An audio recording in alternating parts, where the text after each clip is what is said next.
marginalized women and grassroots women. So I just want to have some reflection on, the situation now, the movement itself, for women's rights and gender equality. Because we have been working together with a lot of grassroots small women's organizations and women's groups, and also LGBTQI groups as well. We see, when I reflect, because I was also in Beijing in 1995, I was so excited, not only having a lot of exchange and learnings from women around the world and feminists as well, but also I'm very excited at that time because Hong Kong women's movement and the groups are so consolidated, so together, and we were in the high spirit of bringing issues across and voicing out women's needs. That's why we made a big step between the 19th and the 2000s.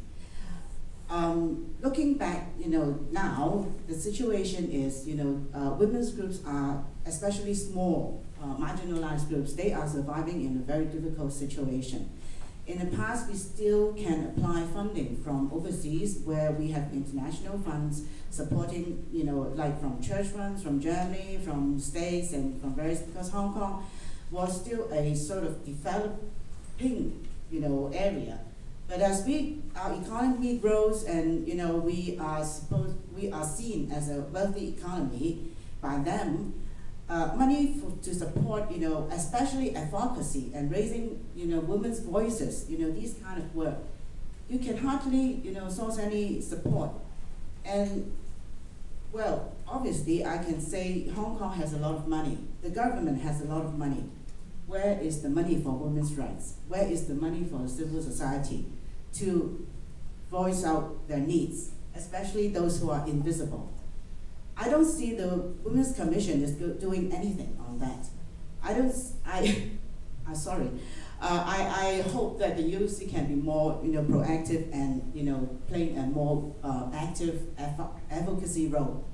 And I believe that we have to work together.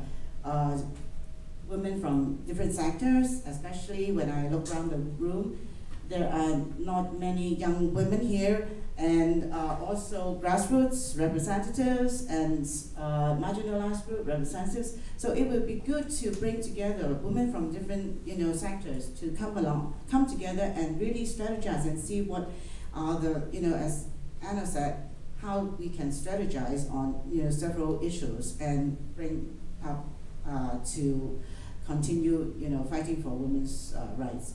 Another question is, I would like to also hear Dr. Chen, his response about his plan in collaborating with the civil society, as EOC has been very